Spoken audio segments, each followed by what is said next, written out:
Assalamualaikum warahmatullahi wabarakatuh. Selamat pagi semuanya. Baik, untuk mata kuliah ekonomi kelautan pada pertemuan minggu ke-12 kali ini, kita akan lanjutkan ya untuk materi kita selanjutnya terkait dengan perkembangan dan pembangunan ekonomi kelautan berkelanjutan yang ada di Indonesia. Ya, kemarin kita sudah belajar terkait dengan eh, regulasi ya, regulasi dan kebijakan ekonomi kelautan dan juga sebelumnya juga dengan Bulana sudah belajar tentang sosial ekonomi kelautan ya. Nah, sekarang kita ingin melihat bagaimana sih kondisi yang ada di Indonesia saat ini, ekonomi kelautan kita dari mulai perkembangannya sampai pembangunannya. Nah, dari itu akan harus kita lihat apakah dia sustainable atau berkelanjutan atau tidak gitu ya. Nah, di dalam eh, materi kali ini ya, sorry. Jadi di dalam materi hari ini kita akan eh, nanti akan sedikit mengkaji terkait dengan perkembangan dan juga pembangunan ekonomi kelautan berkelanjutan di Indonesia. Nah, kemudian kita tahu bersama di dalam dunia maritim ya dan juga kelautan itu terkenal dengan proses ekonominya ya. Kita ketahui ini dimulai pada saat eh, zaman dahulu kala itu sudah terbentuk ekonomi kelautan dan juga ekonomi maritim yang ada di dunia ya. Menurut Erling Dickenhays ya, yang dia merupakan pebisnis kapal terkenal asal Norway, menyebutkan bahwa mungkin sebenarnya Tuhan itu seorang pelaut. Dia menempatkan sumber daya alam dan logam-logam penting tersebar di seluruh dunia, berpisah dari lautan, sehingga diperlukan perdagangan lewat laut untuk pemanfaatan ekonominya. Ya, jadi memang Tuhan itu sudah menciptakan laut memang untuk bisa kita ambil manfaatnya. Kita manfaatkan untuk bisa mendapatkan keuntungan, ya. Tidak hanya dari sumber daya alamnya saja yang ada di dalam laut, tetapi juga fungsi laut sebagai perdagangan, artinya distribusi ya, distribusi antar daerah, antar manusia. Nah, itu juga bisa kita manfaatkan untuk bisa didapatkan keuntungannya. Nah, kemudian peran ekonomi kelautan ini nantinya sangat banyak. Salah satunya kita dapat memberikan lapangan kerja terbesar dan di dalam ekonomi kelautan sendiri mempunyai sejarah sangat panjang ya. Dari mulai apa namanya yang hanya menggunakan kapal-kapal sederhana atau kapal kayu ya. Mungkin kita pernah melihat di film-film bagaimana mendistribusikan barang antar daerah itu menggunakan kapal dari kayu. Sedangkan sekarang sudah memiliki galangan-galangan yang cukup canggih ya untuk bisa galangan-galangan kapal ini bisa mengangkut banyak sekali kontainer-kontainer barang-barang untuk bisa didistribusikan ke daerah-daerah atau negara lain. Nah, kemudian tentu di dalam dunia ekonomi maritim dan ekonomi kelautan ini mempunyai sejarah yang sangat panjang. Sehingga nanti dia juga bisa menimbulkan dampak politik yang sangat luas ya, karena memiliki sejarah yang panjang tadi. Kemudian sejarah ekonomi kelautan yang ada di dunia maupun di Indonesia ini terjadi karena ada perkembangan peradaban ya. Dari mulai zaman kalau di Indonesia sendiri mungkin dari zaman penjajahan Belanda ya atau mungkin dari apa namanya dari kerajaan-kerajaan seperti kerajaan Mataram ya, kerajaan Sriwijaya dan sebagainya tersebut itu juga sudah mengenalkan bagaimana laut ya itu bisa digunakan untuk meningkatkan ekonomi eh, kerajaan mereka ya, dengan cara mereka mentransfer atau mendistribusikan barang-barang atau rempah-rempah yang ada di daerah tersebut ke daerah lain. Nah, sehingga laut itu sangat penting sekali di dalam peradaban ya, setiap peradaban dan itu dia eh, sering seiring bertambahnya tahun ya itu mengalami perubahan dan juga perkembangan dari mulai penguasaan teknologi sampai ke kondisi politik global yang ada ya. Jadi bagaimana sekarang ini teknologi itu benar-benar menentukan kekuatan dari eh, apa namanya kekuatan dari ekonomi kelautan yang ada di dunia ya. Begitupun juga politik global. Jadi bagaimana kita sekarang sering melihat ya bagaimana pemerintah itu bekerja keras untuk membangun kerjasama dengan negara-negara lain. Ya tujuannya tidak lain untuk membangun kerjasama politik ya, terutama untuk ekonomi ya, khususnya ekonomi kelautan sehingga negara-negara lain itu dapat memiliki keinginan gitu ya untuk bisa mengekspor produk dari kita ya, memiliki keinginan untuk apa kita jadi lebih mudah bisa mendapatkan barang-barang impor dari negara lain yang mungkin kita butuhkan ya. Bagaimana bisa memudahkan ekspor impor tersebut? Tentu sektor ekonomi kelautannya harus diperbaiki terlebih dahulu ya dari mulai teknologi, tadi kerjasama politik ya, kemudian juga masyarakat pesisirnya, pelabuhannya, kemudian industri-industri kelautannya dan sebagainya. Semua harus dibangun dengan baik ya. Nah, sejarah ekonomi kelautan dunia ini dimulai dari zaman Yunani kuno kalau di dunia ya hingga sekarang. Nah, dari pada zaman tersebut mungkin masih menggunakan kapal-kapal sederhana ya untuk bisa mendistribusikan produk-produk daerah tersebut ke daerah lain ya. Nah, di Indonesia ini ekonomi kelautan ini mulai dikenal ketika banyaknya penjajah ya untuk memanfaatkan perdagangan melalui Selat Malaka ya, tadi saya katakan. Kemudian perdagangan lewat laut itu sudah dilakukan pada tahun 3000 sampai 2000 sebelum Masehi ya oleh bangsa Venesia atau Venetian yang kini merupakan wilayah Yunani atau Siprus dan juga seperti juga Mesir atau Egypt ya. Jadi memang sudah dikenal juga perdagangan laut pada zaman dahulu kala ya. Kemudian berdasarkan referensi-referensi perairan laut Mediterania ini merupakan wilayah perdagangan lewat laut yang paling sibuk ya. Karena kita ketahui bersama kalian mungkin pernah mendengar terusan Suez ya. Nah, terusan Suez itu merupakan eh, daerah perdagangan laut yang paling sibuk karena dia mampu apa ya mempersingkat gitu ya jarak pengiriman dari Amerika dari Eropa menuju ke Asia atau Afrika ya. Nah, itu melewati terusan Suez yang ada di sekitaran wilayah Laut Mediterania. Nah, ini makanya dia terlihat paling sibuk ya. Kemudian komoditas perdagangan utama saat itu adalah mineral dan logam. Sampai abad ke-21, saat ini daerah Mesir itu tetap menjadi alur utama pelayaran. Tadi saya katakan terusan Suez di Mesir, yaitu menghubungkan pelayaran laut dari Samudra Atlantik, ya, dari Amerika, dari apa namanya, dari Eropa itu bisa lebih mudah masuk ke Samudra Hindia, ya, menuju Asia, menuju Indonesia atau apa daerah India, ya.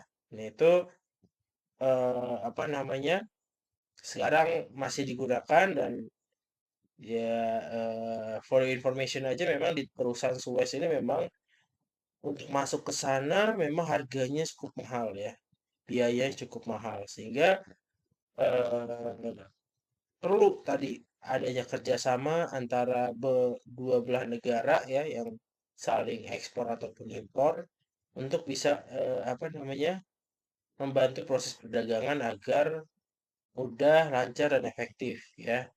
Artinya seperti biaya-biaya distribusi ini harusnya sudah terpikirkan sebelumnya ya dengan kerjasama-kerjasama tersebut.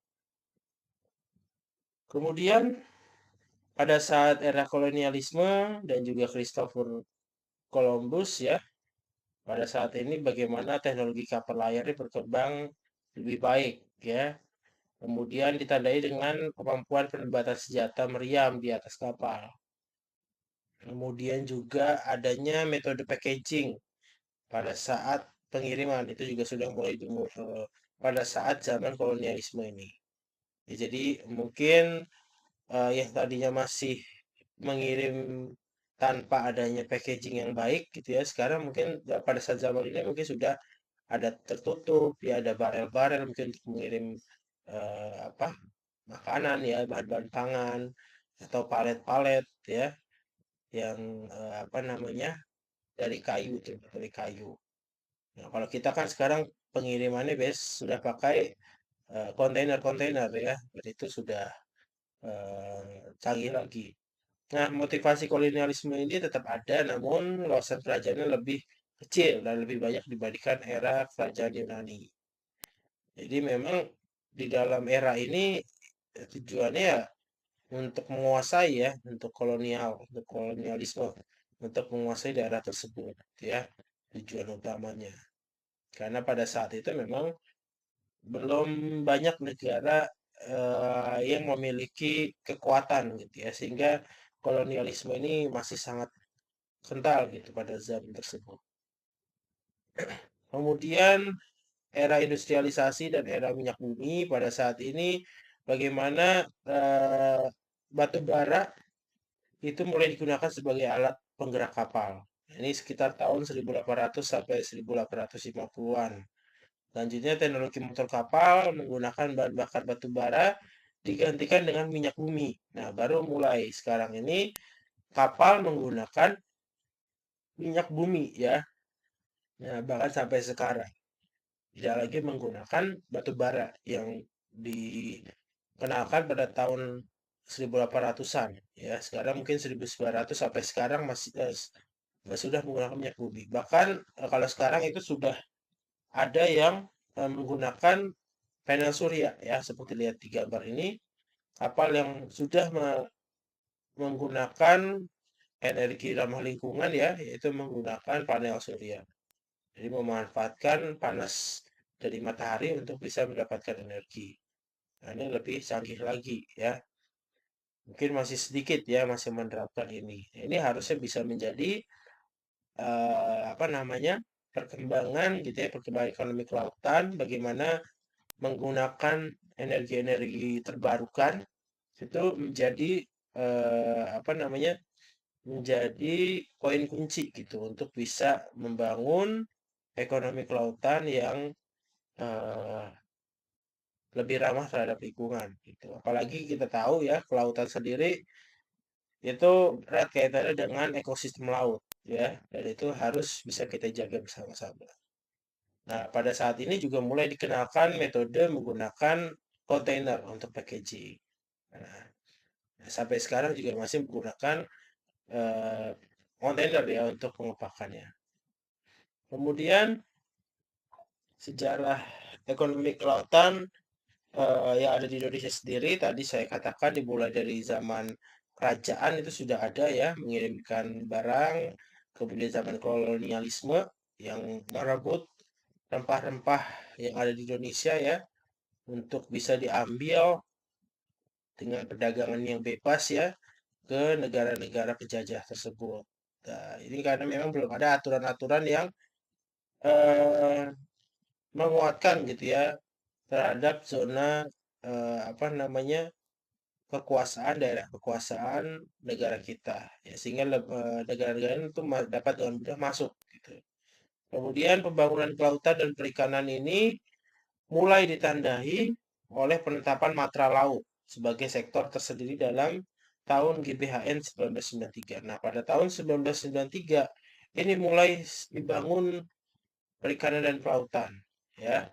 mulai ada omongan terkait dengan ekonomi kelautan. Bagaimana kita bisa menjaga sektor ekonomi kelautan ini, sektor perikanan kelautan ini untuk bisa kita kuasai secara sepenuhnya dan tidak apa namanya, tidak eh, dimanfaatkan secara semena-mena gitu ya. Maksudnya bisa kita jaga dari pihak negara-negara lain ataupun dari apa namanya, oknum-oknum lain yang tidak terjawab. Itu sudah diatur oleh eh, apa namanya, pemerintah pada saat tahun segini ya. Kemudian eh, geliat itu kembali menoleh ke laut itu muncul pada saat pemerintahan yang sekarang. Bagaimana kita membangun ekonomi kelautan yang ada di Indonesia untuk bisa eh, lebih dikdaya gitu ya, sehingga eh, kita tahu bersama ya program pemerintah yang sekarang lagi dicanangkan yaitu Blue Economy ya. Kita bisa membangun ekonomi biru dimulai dari membangun ekonomi kelautan yang ada di Indonesia ya. Nah, kejayaan negara maritim dan bangsa pelaut yang mengarungi cakrawala samudra ya. Ini yang mempunyai armada niaga, yang mempunyai armada militer, yang kesibukannya di laut menandingi irama gelombang lautan itu sendiri. Nah, bersama dengan itu, Indonesia itu sudah menjadi poros maritim dunia, ya. Bagaimana Indonesia sudah dilihat oleh dunia bahwa kita ini sebagai percontohan, gitu ya, percontohan untuk bisa membangun maritim yang ada di Indonesia. Ya, sehingga maritim yang ada di Indonesia ini bisa menentukan kondisi maritim yang ada di dunia ya. Itu kita makanya memegang kunci ya poros maritim dan juga kelautan yang ada di dunia ya.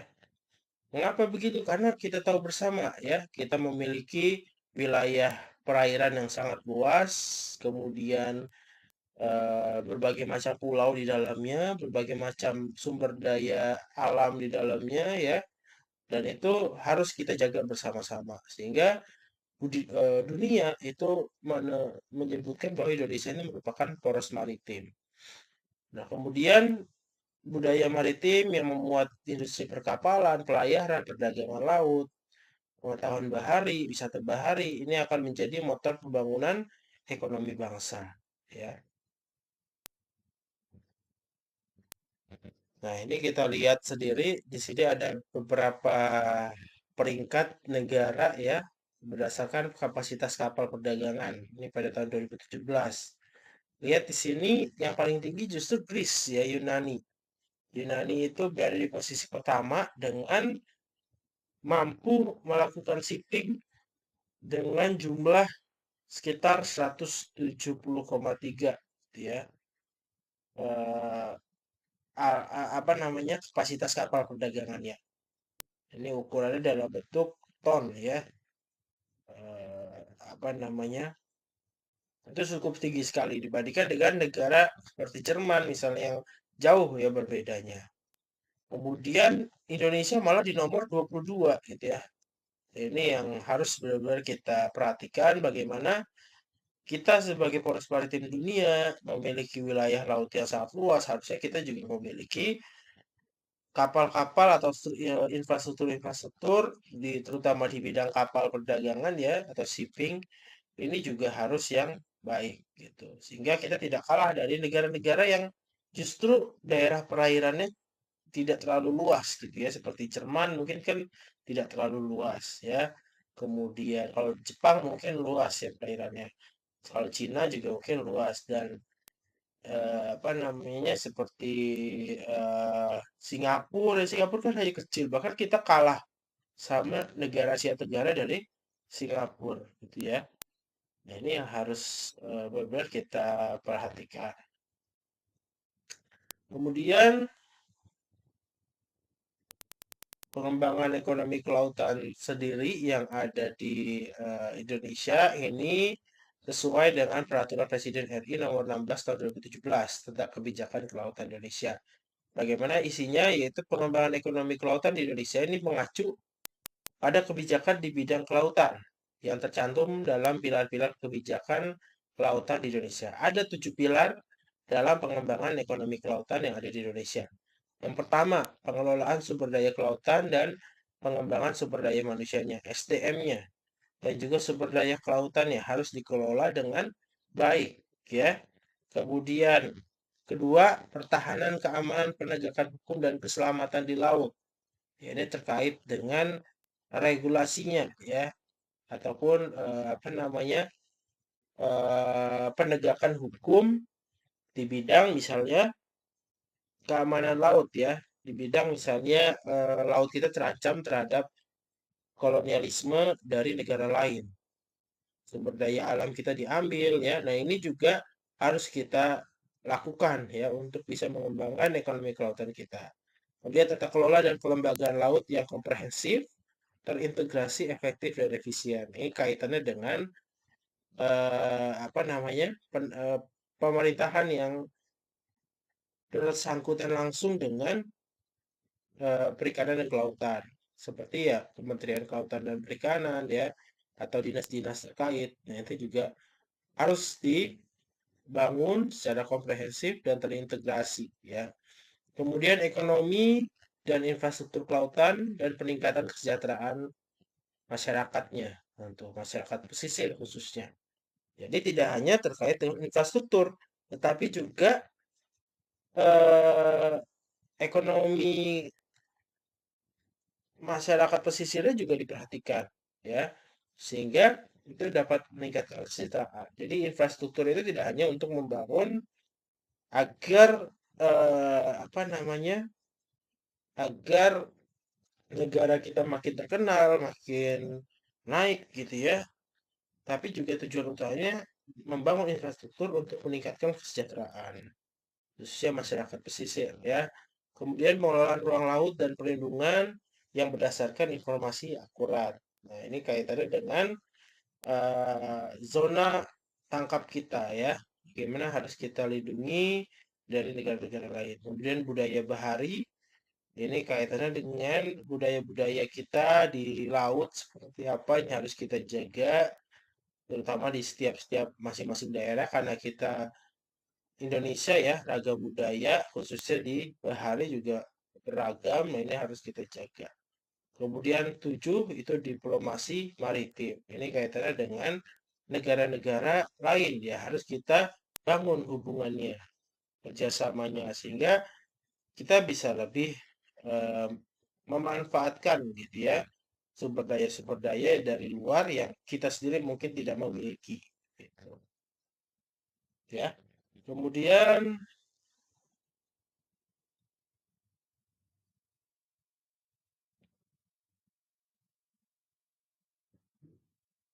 nah, ini bagaimana pengembangan yang bisa kita lakukan untuk meningkatkan ekonomi kelautan kita yang di Indonesia, kita kelola dan pemanfaatkan sumber daya perikanan secara lestari, ya. Tingkatkan pengelolaan pemasaran yang ditambah standar dan keselamatan produk kelautan dan perikanan. Peningkatan perlindungan terhadap kelestarian keanekaragaman hayati, ya,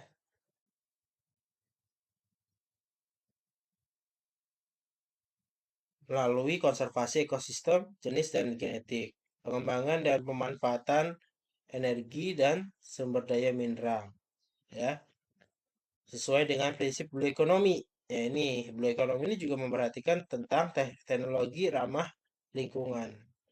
Kemudian pemanfaatan secara berkelanjutan sumber daya alam non konvensional berdasarkan prinsip kelestarian lingkungan, membangun atau mengembangkan pariwisata bahari, ya, tetap memperhatikan budaya lokal atau kearifan tradisional, ya, dan juga kelestarian lingkungan, pengembangan industri bioteknologi kelautan dan biofarmaka laut, ya, peningkatan pengelolaan pemanfaatan sumber daya pesisir dan pulau-pulau kecil, dan penguatan sistem data dan informasi kelautan.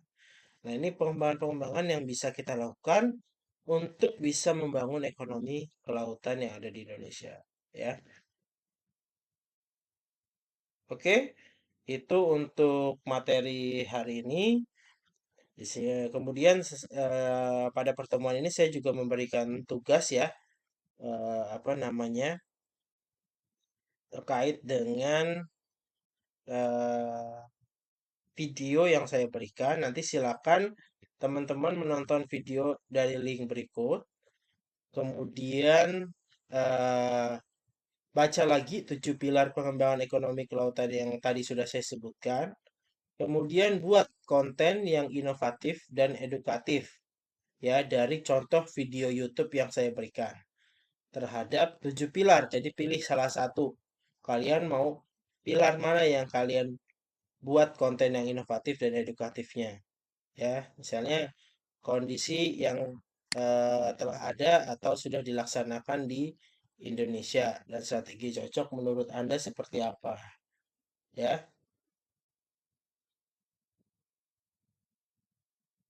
untuk pengembangan berkelanjutan. Kemudian nanti diupload di YouTube. Nah, ini apa namanya? Ini yang tugas tahun lalu ya. Jadi nanti diupload di YouTube terakhir maksimal itu 2 minggu ya, 2 minggu dari sekarang. Berarti sekarang tanggal 29, berarti sekitar tanggal belasan Juni ya. Nanti saya berikan apa namanya pengumumannya secara resmi ya. Kemudian juga link YouTube nanti akan silakan dikumpulkan melalui Google Drive yang dibuat oleh PJ-nya masing-masing tiap kelas ya.